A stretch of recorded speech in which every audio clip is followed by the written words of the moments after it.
Dyma Williams, digon amser. Thomas a'i lygad ar y bêl. Burns, oedd yr amddiffynwn, mae Brookwell yna. Dyma Danny Brookwell. Mae o'n ffafrio'r droed, chwith! O, na chi gol hyfryd! Gan Danny Brookwell! Mi drodd yna i ffordd ar llall. Dyna'i drydydd gol y tymor hwn. Da ni wedi chwarae bron i 12 munud, y cofis ar y blaen, Caernarfon 1, y Bala dim. Ashley Morris, mae o dildio gol ym mhob un gêm ag eithio yn erbyn y seintiau newydd. Hon yn cael ei chwipio unwaith eto gan Craig. Golwr yn ei gollwng, mae'n rhydd! Breeze yn taro'r trawst. O, mi allai fod yn ddwy i Bala'n hawdd. Jamie Breeze, mor agos.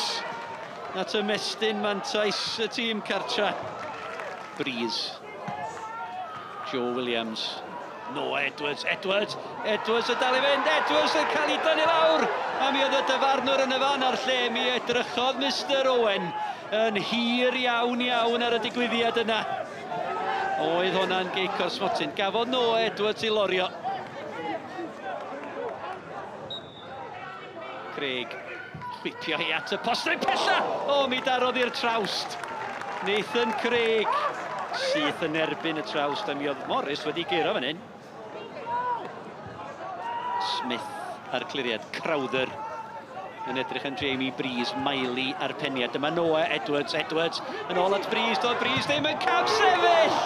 O, tasach chi reid eich tu ar unrhyw chwaraewr i ganfod cefn y rhwyd o'r fan yna efo cyfle fel yna. Wel, Jamie Breeze ydi hwnnw. So ddim amser gwell i ganfod cefn y rhwyd na rwan. A'r peniad gan Venables wedi gwneud yn union hynny. Venables yn codi yna neb ar ei gyfil o. Y bêl yn cael ei chwipio i fewn gan Henry Jones a Chris Venables yn sgorio ei drydydd gol y tymor hwn.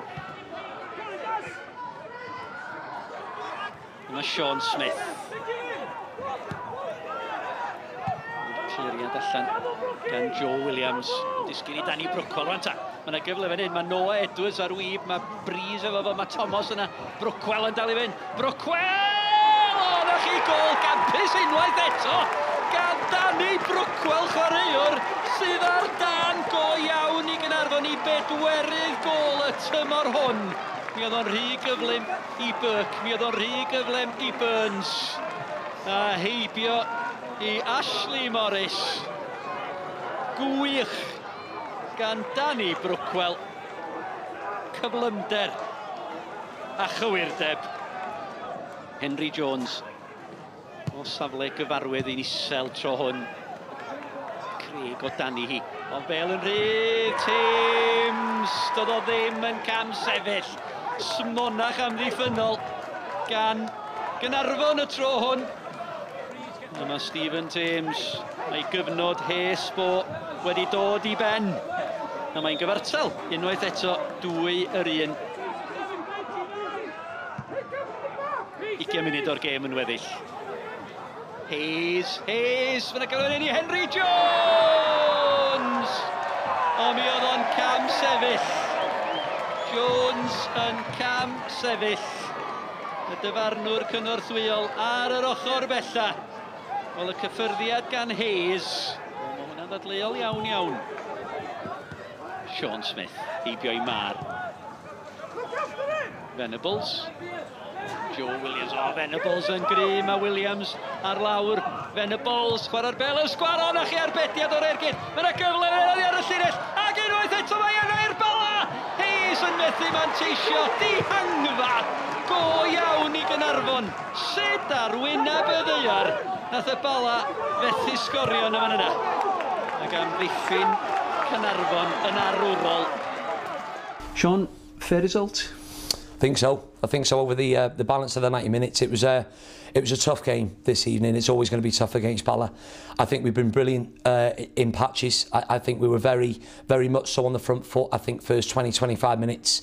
We're disappointed maybe to concede so close to half time, in fairness. However, I think there was a lead up to the goal that I didn't really I didn't really agree with, like, in fairness, and I probably made my voice heard a little bit like in a tunnel at half time. However, in the second half, I think Bala have started brightly.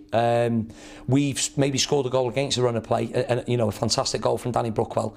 Then I'd probably say Bala are probably in the ascendancy after their equaliser, and they played some good stuff, and we were under the pump for large periods, but I think we finished strong again. So it probably is a fair result. You know, I'm sure everyone here, I'm not sure what the attendance was, but you know, I'm sure they're going home and after a really enjoyable game. Colin, happy with the point?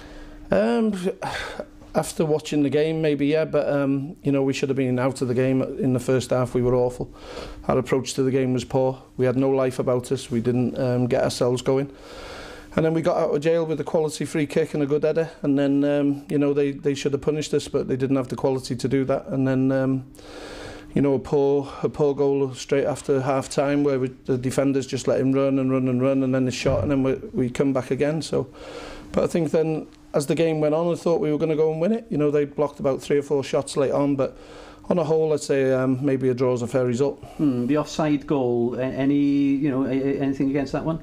I think the offside was definitely on from where I was standing, but you know, I'll be proved wrong or right on Scorio on Monday night. But I think it was on from where I was standing, and the pass and everything.